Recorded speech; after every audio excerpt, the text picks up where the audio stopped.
naghanap pa tayo ng ibang mga source patungkol po mga kababayan dito po sa issue na lumabas kanina na kung saan naglabas na daw po ng arrest warrant itong International Criminal Court mga kababayan. At dito nga, hindi ko maiwasan na magtanong dito po kay LRY kay Small Boy at dito po kay Alputera kung ano kaya po ang gagawin nila para maisalba itong isa sa mga kaalyado nila mga kababayan na malaki ang posibilidad na maaresto ng international sa bisa ng arrest warrant ng International Criminal Court na ipinadaan po sa Interpol. Kasi kung titingnan po talaga natin mga kababayan, napakaingay po talaga ng isyong ito ngayon. Kaya nga ako nagtatanong ako dito kay LRY, kay Small Boy at dito kay Alputera kung ano kaya ang gagawin nila para isalba eto pong si Senator Bato de la Rosa katulad ng ginagawa nila na pagtatanggol kay Duterte. Kasi mga kababayan, sa totoo lang, malaki ang partisipasyon dapat ni Senator Bato sa impeachment trial ni Sara Duterte. Ang problema, paano lalabas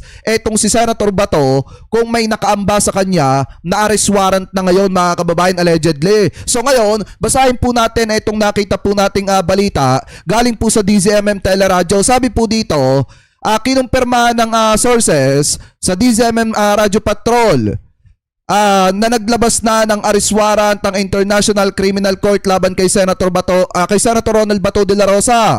Ayon pa sa source, posibleng mabigyan na rin ng kopya ang ibang law enforcement agency para maipatupad na po ang arrest warrant at mai-apply na dito po kay Senator Bato. At sabi pa nga dito mga kababayan, basahin pa natin nauna nang sinabi ni NBI Director Melvin Matibag na handa silang ipatupad ang arrest warrant, habang sinabi naman ni Secretary DILG Secretary John B. Cremulya na naghahanda na ang ahensya ng 10,000 na member ng task force para posibleng paglambatan dito po kay Senator Ronald Bato de la Rosa. Sabi pa nga dito, nakuha na nila ang kopya nito mga kababayan. At matatandaan, dati na nga pinangalanan bilang isa sa co-perpetrators o kasabwat sa madugong pakikipaglaban sa ipinagbabawal na bato, ito pong si Senator Bato de la Rosa. Kasi nga mga kababayan, ito po yung hinihinala na isa sa mga kasabwat ni dating Pangulong Duterte. So maliwanag naman ang sinasabi dito na nakakuha na daw po ng kopya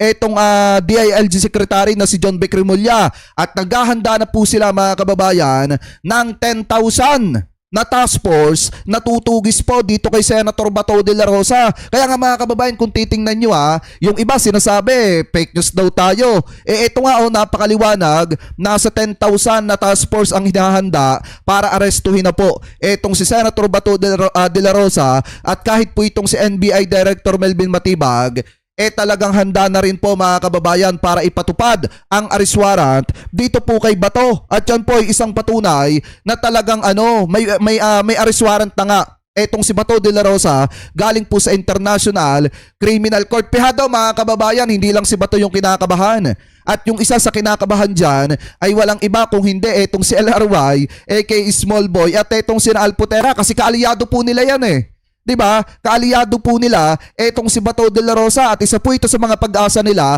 para hindi ma-impeach etong si Sara Duterte. Pero dahil nga ganito mga kababayan, posibleng kapag ka po ititinrabaho na ng ating mga otoridad, automatic mga kababayan na mahuhuli po yan. Ano po, gaya nga ng sabi dito, tuloy pa natin. Ito yung balita Ipinapaaresto na umano ng International Criminal Court o ICC si Senator Bato de la Rosa ayon sa magpakakatiwalaang source ng News 5. Naglabas na raw ng warrant of arrest ang ICC laban kay de la Rosa at natanggap na ito ng Interpol. Nasa Pilipinas na rin daw ng mga Interpol para arestuhin ang senador.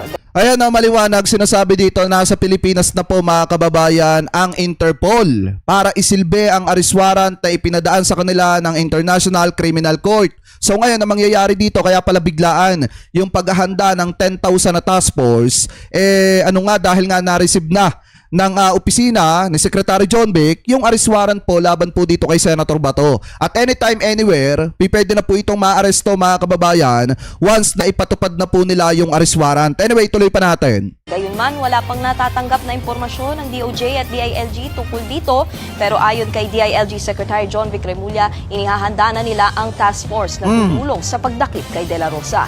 Isa si De La Rosa sa mga pinangalanang kasabwat ni dating Pangulong Rodrigo Duterte sa kasong crimes against humanity kaugnay ng war on drugs. Grabe to mga kababayan.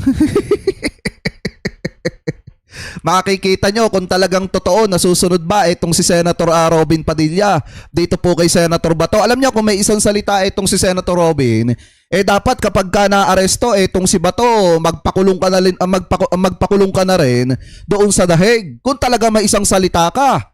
Kasi mga kababayan, kung hindi naman siya ikukulong ng International Criminal Court, itong si Robin Padilla, di maghintay na lang siya doon sa labas ng dahig, katulad ng ginagawa ng mga didisit doon. Kasi yun naman talaga mga kababayan ang sinabi niya.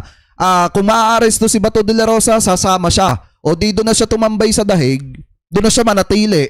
Mga kababayan, kasamahan itong sina Alvin at nung iba mga DDS supporter ni Digong na nanggugulo doon po sa harap ng International Criminal Court. Ano po doon sa tinatawag nilang Duterte Street. So magdala ka Robin ng tent doon kung sakali maaresto yung tropa mo. Kasi nagbitaw ka ng salita sa publiko na sasamahan mo si Senator Bato o di dapat panindigan mo yan. Kasi mga kababayan, sa totoo lang, napakainit na po ng usaping ito ngayon. Na talagang kung makikita nyo, hindi lang naman isa na media outlet yung naglabas po niyan. Kung hindi, marami na mga media outlet mga kababayan na nagsasabi na talagang may arrest warrant na nga mga kababayan itong si Senator Bato. Kaya nga ito, anytime anywhere, once na ipapatupad na yung arrest warrant, talagang malaki ang posibilidad na maaresto po yan dahil kahit si NBI Director Melvin Matibag ay handa na pong isilbi kung sakasakali ang arrest warrant kay Senator Bato. So ngayon mga kababayan, bukod pa po dyan, kung titingnan nyo, hindi lang naman yan yung balita lumabas. Ito pa nga kahit dito mga kababayan sa Abante, sinasabi na may arrest warrant nga itong si Senator Bato.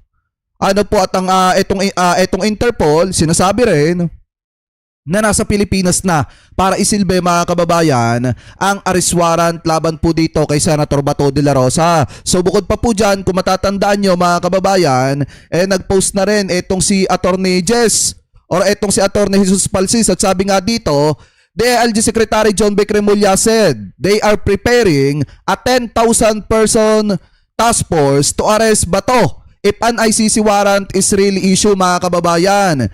Kung makakaboto si Bato sa Senate Cup sa Monday, kargo, di konsensya mo yan.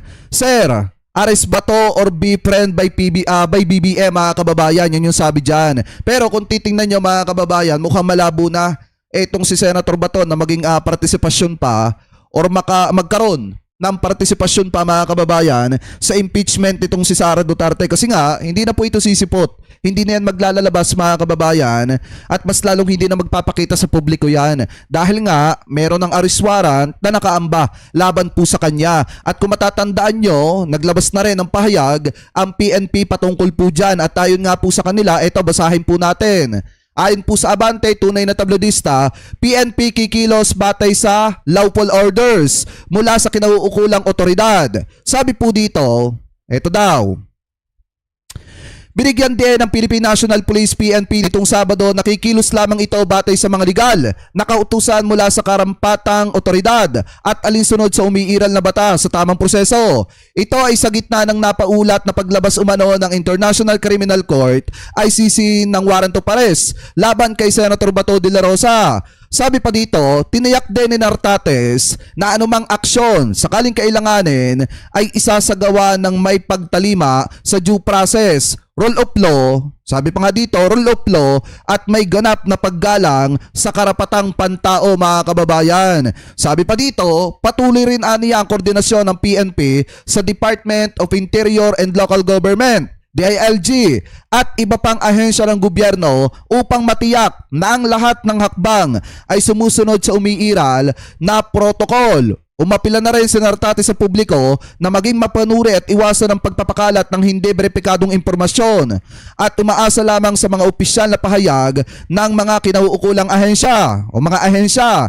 Nauna nang nilinaw ni Interior Secretary John Vic Remulla na wala pang natatanggap na opisyal na kopya ang DILG ng napaulat na warrant of arrest laban kay De La Rosa, isa sa mga itinuturing na co-perpetrators sa kasong crimes against humanity na kinakaharap ni dating Pangulong Rodrigo Duterte kaugnay ng madugong pakikipaglaban nila sa ipinagbabawal na bato, mga kababayan. So ngayon, kung titingnan nyo pong maigi, maliwanag naman po na sinasabi dito, mga kababayan, na kahit ang PNP ay handa pong makipagtulungan at kikilo sila ng nababase sa batas, sa due process, mga kababayan. At kung sakaling arestuhin nila itong si Senator Bato de la Rosa, mga kababayan, igagalang nila ang karapatang pantao nito pong si Senator Bato. So ngayon, kung titingnan nyo, ito po yung personal na pahayag ng PNP, mga kababayan, ng Philippine National Police. Pero since tinagalog natin yan, mga kababayan, ililipat natin dito yan. So ngayon, sabi po dito, basahin natin pahayag ng Philippine National Police, PNP, kaugnay ng mga ulat tungkol sa posibleng pag-aresto kay Ronald Bato de la Rosa ng International Crime Court dahil sa kasong crimes against humanity na may kaugnayan sa madugong pakikipaglaban sa ipinagbabawal na bato ng nakaraang administrasyon. Sabi dito, mga kababayan, pahayag ng PNP sa mga ulat kaugnay ng posibleng hakbang na may kinalaman po sa International Criminal Court. Binibigyang pansin ng Philippine National Police, PNP, ang mga kumakalat na ulat sa media tungkol sa pahayag ni Juanito Victor C. Rimulya, kalihim ng Department of Interior and Local Government, DILG, hingil sa mga posibleng contingency measures kaugnay ng ulat na may inilabas umanong arrest warrant ang ICC laban po kay Senator Ronald Bato de la Rosa. Sabi pa dito, mga kababayan, ipinapaalala ng PNP na kumikilos lamang ito batay sa mga legal na utos na inilalabas ng may karampatang otoridad at alinsunod sa umiiral na mga batas at alituntunin at proseso, mga kababayan. Anumang nararapat na aksyon ng pulisya kung kinakailangan ay isasagawa ng may buong pagsunod sa due process, rule of law at paggalang sa karapatang pantao. So ngayon, kung aarestuhin nila si Bato de la Rosa, mga kababayan, irerespeto po nila ang karapatang pantao ni Senator Bato de la Rosa. Alam nyo, napakaswerte nga ni Bato Bakit ko nasabi, mga kababayan? Kasi willing ipagkaloob sa kanya yung due process. Diba, na hindi nila ipinagkaloob doon sa mga inosenteng nadamay dahil po sa mali po nilang pulisiya. Dahil po doon sa mga kota-kota system at yung mga reward na ibinibigay nila, mga kababayan. Diba? Alam nyo, napakaswerte ni Bato.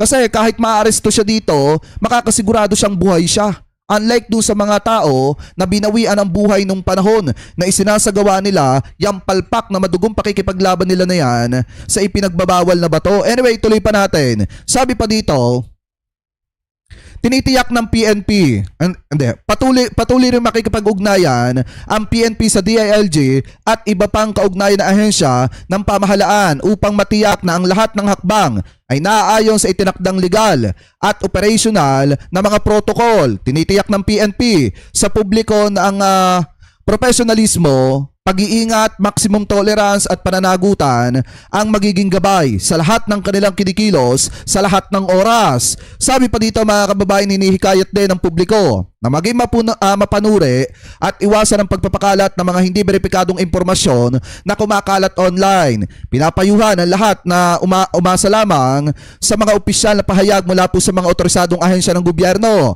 Nananatili nakatuon ng PNP sa mandato nitong ipatupad ang batas, panatilihin ang kapayapaan at kaayusan at paglingkuran ng sambayan ng Pilipino ng may integridad, profesionalismo at pagiging patas, mga kababayan. So sana once na lumabas yung arrest warrant laban kay Bato de la Rosa, sana gumalaw, mga kababayan, ng PNP. At sana yung iba, hindi nila timbrihan etong si Bato de la Rosa, mga kababayan, once na ipatupad na etong arrest warrant laban po dito kay Bato. Kasi nga, mga kababayan, maliwanag din naman na kumakalat na yung balita na yung Interpol nasa Pilipinas na. At talagang i-serve na ang arrest warrant dito po kay Senator Bato. Kaya nga, kung ako kay Senator Bato, naku, Senator Bato, galing-galingan mo ng pagtatago mo. Kasi anytime, anywhere, pwede kang maaresto. Yun yung pinakamasaklap na posibleng mangyari sa buhay mo. 'Di ba? Anytime, anywhere, pwede ka nang arestuhin. Tapos ang pinakamasakla pa dito, after mo maaresto, kung sakasakalit nasa dahig ka na, ang isusunod sa iyo posibleng si Bongo. At yung iba pa mga kababayan na naging general na kasabwat ni dating Pangulong Duterte na nagpatupad na madugong pakikipaglaban nila sa ipinagbabawal na bato na wala naman pong napuntahan. Ano po, dahil nga hindi naman talaga nila totally nalinis ang Pilipinas. Ang nangyari lang, ginamit lang talaga yung operasyon na yan para para linlangin ang mga kababayang Pilipino po natin para maipagpatuloy nila yung negosyo nila mga kababayan ni na Michael Yang.